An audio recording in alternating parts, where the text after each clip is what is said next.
নমস্কার বন্ধুরা, শ্রাবণীর রান্নাঘরে আপনাদের সবাইকে স্বাগত জানিয়ে আমি প্রতিদিনের মতো আবারও আজকের একটা রান্নার ভিডিও নিয়ে আপনাদের সামনে চলে এসেছি। আজকের আমি আপনাদের খেসার ডালের পকোড়া বানিয়ে দেখাবো। আশা করি আপনাদের ভালো লাগবে। তার জন্য কিন্তু আমার পুরো ভিডিওটা আপনাদের দেখতে হবে। আর দেখা শুরু করার আগে একটা লাইক দেবেন, সুন্দর একটা কমেন্ট করবেন আর শেয়ার করতে ভুলবেন না। তাহলে চলুন আজকের আমি এই ডালের পকোড়াটা কিভাবে বানাই সেটা আপনারা একবার দেখে নিন। রান্নাটা করার জন্য প্রথমে আমি এখানে কিছুটা খেসার ডাল ভিজিয়ে নিয়েছি। আর খেসার ডালটা দেখুন আমি কিন্তু 4 থেকে 5 ঘন্টা মতো এটা কিন্তু ভিজিয়ে রেখেছিলাম। ভিজিয়ে জলটা ঝারিয়ে নিয়েছি আর ডালটা কিন্তু আমার তার ফলে নরম হয়ে গেছে। এইবারে আমি একটা মিক্সির জার নিয়ে নেব। মিক্সির জারের মধ্যে কিন্তু প্রথমে ডালটা নিয়ে নিতে হবে। ডালটা প্রথমে মিক্সির মধ্যে ঢেলে নেব। ডালটা মিক্সির মধ্যে ঢেলে প্রথমে নিতে হবে, তারপরে এর মধ্যে কিন্তু আর কোনো রকম জল দেব না। জল ছাড়াই কিন্তু এই ডালটা পেস্ট করে নিতে হবে। যতটা জল কম দিয়ে করা যায় ততটাই কিন্তু তাহলে খেতে ভালো হবে। সেই জন্য জল কম দিয়ে এই ডালটা আমি প্রথমে পেস্ট করে নেব। ডালটা আমার এখানে পেস্ট করা হয়ে গেছে। ডালটা কিন্তু আমি এখানে খুব ভালোভাবে পেস্ট করে নিয়েছি। এইবারে আমি একটা বড় বাটি নিয়ে নেব। বাটির মধ্যে কিন্তু প্রথমে এই ডালের পেস্টটা ঢেলে নিতে হবে। বাটির মধ্যে কিন্তু প্রথমে আমি এখানে এই ডালের পেস্টটা ঢেলে নেব। পুরো ডালের পেস্টটা আমি প্রথমে বাটির মধ্যে ঢেলে নিয়েছি। এইবারে দেখুন এর মধ্যে প্রথমে অল্প একটু নুন দিয়ে দেব। আন্দাজ মতো কিন্তু এখানে অল্প সামান্য একটু নুন দিয়ে দিতে হবে।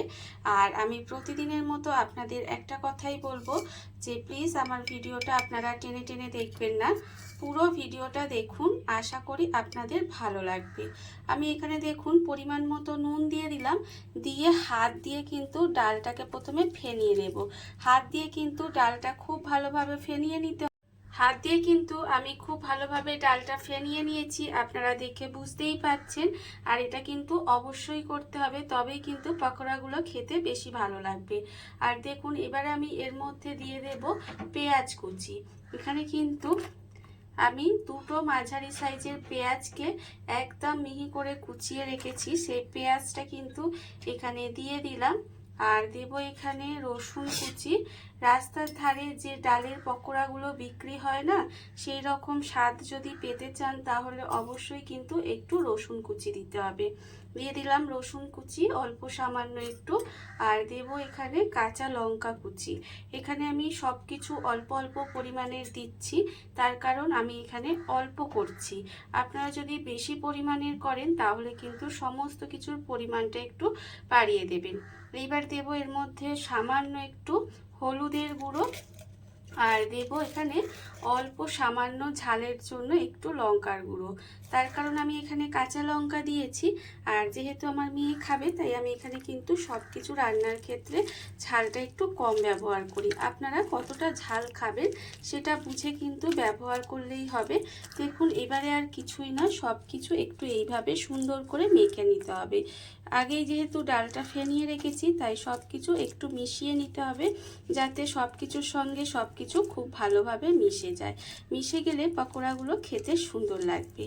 আর আমার চ্যানেলের নতুন বন্ধু পুরনো বন্ধু সবাইকে আমার তরফ থেকে অনেক অনেক ভালোবাসা। আমি নতুন বন্ধুদের বলবো যে প্লিজ আমার চ্যানেলটা আপনারা যখন সাবস্ক্রাইব করবেন পাশে থাকা বেল বাটনটা অবশ্যই প্রেস করে দেবেন। তাতে যখনই আমি নিত্য নতুন ভিডিওগুলো আপলোড করব সবার প্রথমে আপনাদের কাছে পৌঁছে যায় এবং আপনারা সবার প্রথম দেখতে পান। দেখুন আমি কিন্তু এখানে ডালটা খুব ভালোভাবে সমস্ত কিছু দিয়ে এখানে মেখে নিয়েছি। মাখা আমার হয়ে গেছে। আর এর মধ্যে কিন্তু আর জল ব্যবহার করা যাবে না বা অন্য কোনো কিছু আর ব্যবহার করা যাবে না। মাখা হয়ে গেছে। আর অন্যদিকে দেখুন গ্যাসটা অন করে আমি এখানে কড়াটা বসিয়ে দিয়েছি। এইবারে আমি কড়ার মধ্যে দিয়ে দেব সর্ষের তেল। এখানে কিন্তু পকোড়াগুলো ভাজার জন্য আমি এখানে সর্ষের তেলই ব্যবহার করছি। আপনারা চাইলে কিন্তু এটা সাদা তেলে ভাজতে পারেন। দেখুন তেলটা কিন্তু আমি এখানে কড়াই দিয়ে দিলাম। দিয়ে এবারে তেলটাকে প্রথমে ভালোভাবে গরম হতে দেব। তেলটা আমার এখানে খুব ভালোভাবে গরম হয়ে গেছে। তেলটা কিন্তু আমি এখানে খুব ভালোভাবে গরম করে নিয়েছি। গরম করে নিয়ে গ্যাসটাকে দেখুন লোতে দিয়ে দিয়েছি। গ্যাসটা কিন্তু এবার একটু লোতে দিয়ে দেবো। দিয়ে এইবারে এর মধ্যে অল্প অল্প করে মানে ছোট ছোট করে ডালের পকোড়াগুলো ছাড়বো। আর দেখবেন রাস্তার ধারে কিন্তু এইভাবে ছোট ছোট করেই ডালের পকোড়াগুলো বিক্রি হয়, আর খেতেও কিন্তু অসম্ভব সুন্দর লাগে।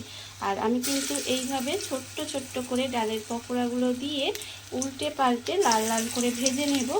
আর এই সময় কিন্তু অবশ্যই গ্যাসটা একেবারে লোতে দিয়ে রাখবেন। লোতে দিয়ে রাখলে পকোড়াগুলো ভেতর থেকে সুন্দরভাবে লাল করে ভাজা হয়ে যাবে, আর এটা কিন্তু খেতেও ভালো লাগবে।